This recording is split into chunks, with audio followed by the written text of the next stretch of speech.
Hello, in this video we're going to talk about the big O of a data structure that we study, linked list.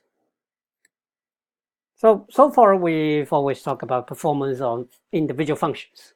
Well, we can also talk about performance of a data structure.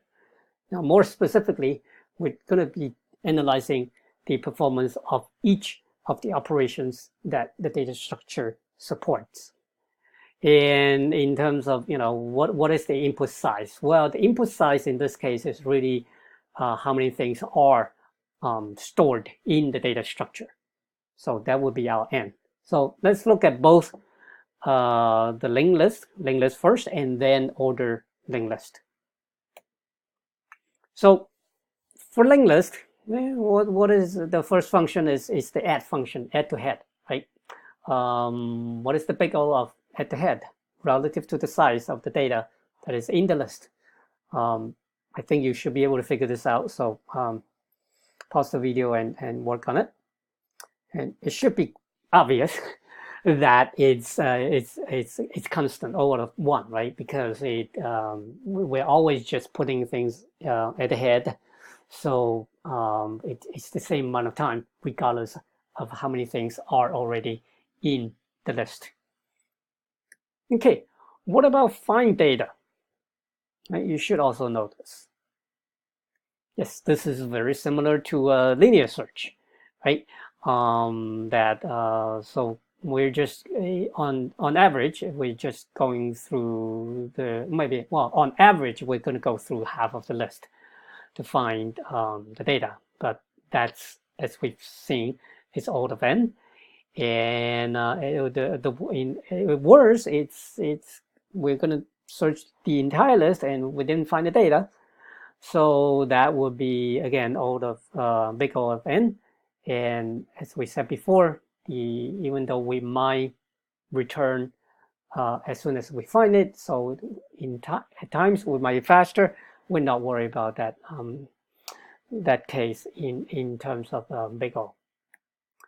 Okay, what about remove data? What is the big O of that?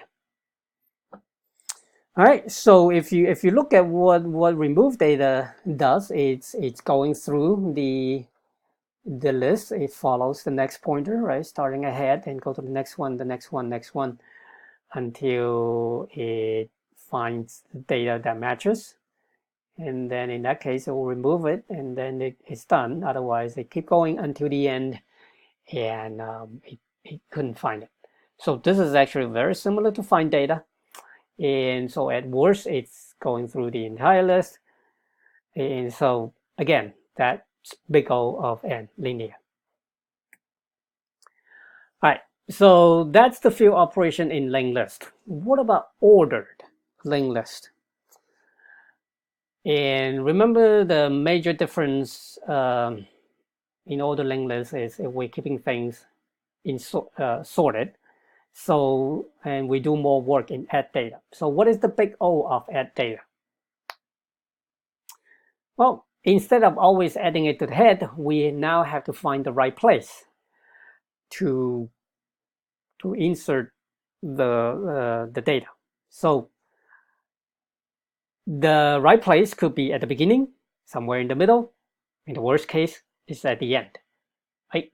So that should kind of clue you into thinking, well, it's then the big O is really just n, right? Because the worst case is we go through the entire list and we put it at the end. So that's again linear.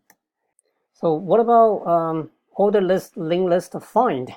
Remember, in order linked list, the find function method has a little optimization, by using the fact that we know the data is sorted. So if we know the data cannot be in the rest of the list, then we stop. So does that help? Does that change the big O? Well, the answer is no, because again, it's an optimization, but it may or may not happen. And in the worst case, it really doesn't happen. So in the worst case, we are still going to have to search through the entire list to realize the data we're looking for is not in the list. So the big O of order linked list find is still linear, or big O of n. Okay, so let's compare the two data structures. On the first column is the operations.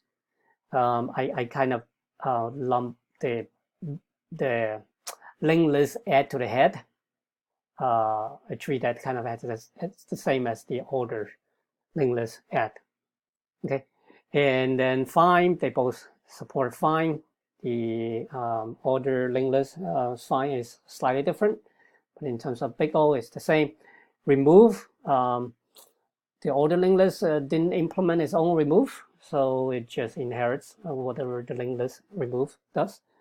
So if you compare the two, order linked list really seems no better for find and remove, and is worse for add. So why do we care about order linked list? Well, remember, order linked list, all the data inside the list has been sorted. So then if we ever implement a sort method for both of these lists, then for order linked list, it's really not going to take any time, right? Everything's already sorted. So its big O would be just constant, O of 1. Okay, how about for a linked list, for linked list sort? Well, we know that if we use bubble sort, it's n squared. Now, I said there are better sorts than the better sorts, actually the best sorts are on the order of n log n. So you cannot do any better than that. So that is obviously a lot slower than constant, right? So it has that advantage. So the moral of the lesson is different data structures, they are optimized for different things, right? And there are trade-offs. One data structure might be better doing a particular operation than another data structure, but worse in other operations. And you should have seen examples like that before in 3B when we talk about arrays and linked lists. Right? Array is generally very fast. It's actually constant if you want to access a particular element in the array. But if you want to insert something or remove something, it's very, very slow. On the other hand, for linked list, if you access an individual element, you're going to have to walk down a linked list. And so that's going to take a while. But if you want to add or remove something and you have a pointer to it already, it's very quick. It's just manipulating a single pointer. All right, so as I said, should have talked about this in 3B, although at the time you probably didn't know about big O.